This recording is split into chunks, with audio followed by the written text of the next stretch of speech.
Hiya, hiya. Joey Reynolds rap. If you get a loan at a bank, you have to pay it for 30 years. If you rob a bank, you get 10 years. Do the math. Anyway, I'm thinking about all the things that are going on in our society, and we have the Mexicans who are working here, and I found out they're Guatemalans because I always joke about them. I said, when they have that blower that they're clearing the leaves with, I said, put it on reverse and you go back home. Well, one of them heard me do this last week, and he says, I'm not Mexican, I'm Puerto Rican. I said, oh my God, there's one of us, you know. I didn't know that.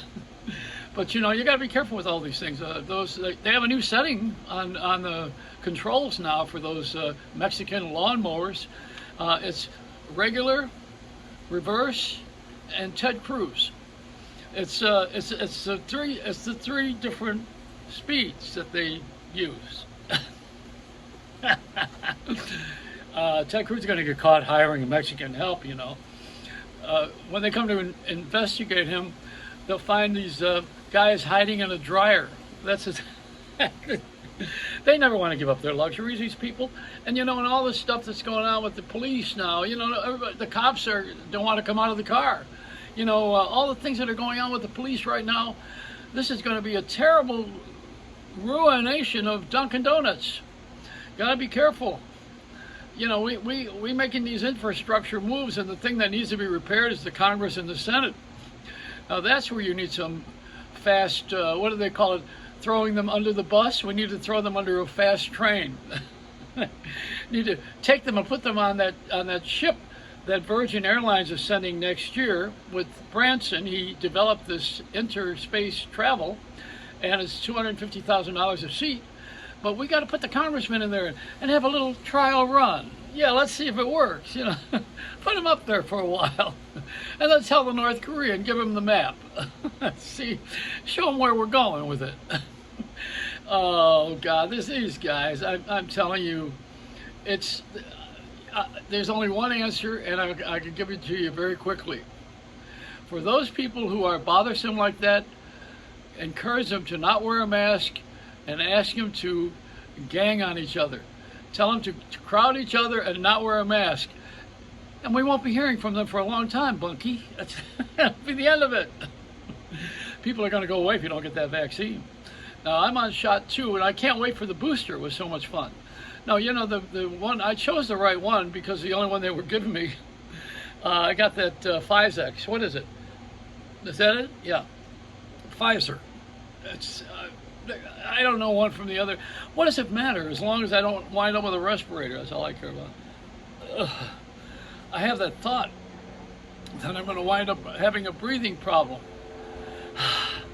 Then I won't be able to do these things anymore. And I'll be like Red Fox. Just like, hey Elizabeth, here comes the big one. Sanford and Son. You remember that show? Those who are too young to remember, we had great shows. CBS was a station, a network that had black people who were helping us to laugh. Amos and Andy, All in the Family, The Jeffersons, Moving On Up. All these shows they made you laugh. But now, you know, you see a black person show and someone's mad, like Queen Latifah. You know, she's a heavy-duty, hatred-ridden person, you know, in a way. But I used to live with Kramer, the real Kramer, in New York, and we would be across the street. I think it was the 10th floor of the building we were in, and we could look out over and see the studio where Queen Latifah's television interview show was being taped. And Kramer said to me, turned to me, and he says, look at those people lined up to go into that show. They all look like they're going to a meth clinic. You know, they look like, I said, yeah, they look like druggies. All giving these people that come in like this, you know, what a great audience. Wouldn't you like to warm that audience up? Yeah, by putting a nuclear weapon under their chair. You know, there's nothing that is more satisfying than a round of applause. And it's the same thing that was experienced when Trump left office. There was a 21-gun salute. The problem was they aimed the guns up. Did I say something wrong here? Yeah, I just alienated half the audience. People love this guy. They love him. He's a personality. He's a TV star. I think our next president ought to be Beyonce or someone of that caliber. Sure can't be Whoopi Goldberg. Man, does she have hair? She could smoke that hair and get off on it. No, I like that dreadlocks. I got them under my armpits from the humidity here in Florida. They curl up by themselves. I don't have to have anybody do the work. But this is it. We're waiting to be able to go back to New York. I can't wait to go on Fifth Avenue when they open that city up again. They're going to charge for cars to drive through the center of the city so they can make more money. They will think of anything, if I can't even say it. No stone is unturned when it comes to economics. They have found a way to charge us for every damn thing. There is not anything that we're not paying for anymore. You can't name it. I mean, even here, speaking of name it, look at him with Medicare. We're paying him to tell us how to get old.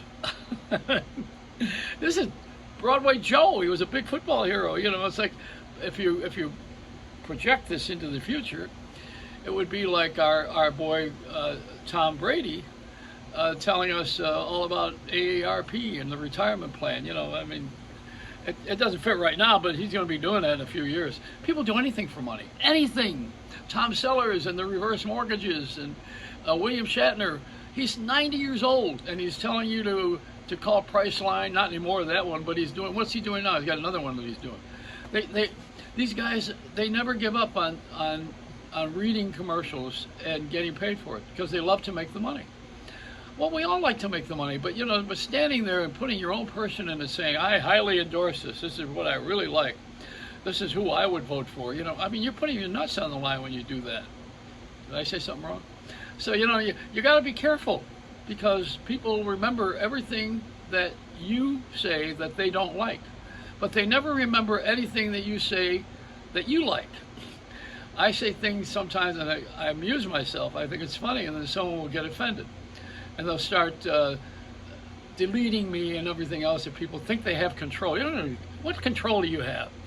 If you want to delete me, just don't pay the damn bill for AT&T or Verizon or any one of the phone servers. They're the ones with all the money because they have cash flow. You don't pay the bill, you don't use the phone. That's simple. They own your life. You don't pay for that phone, you don't have any communication. You have nothing. No information, no communication. That phone is the number one instrument. That is the enemy of every parent too, because the kids text, then you don't know where they are. And they give you little one sentences. My air conditioning going on? No, that was another Mexican with a blower. Yeah, this is it. Ted Cruz's house, make a left. It's a Reynolds Wrap.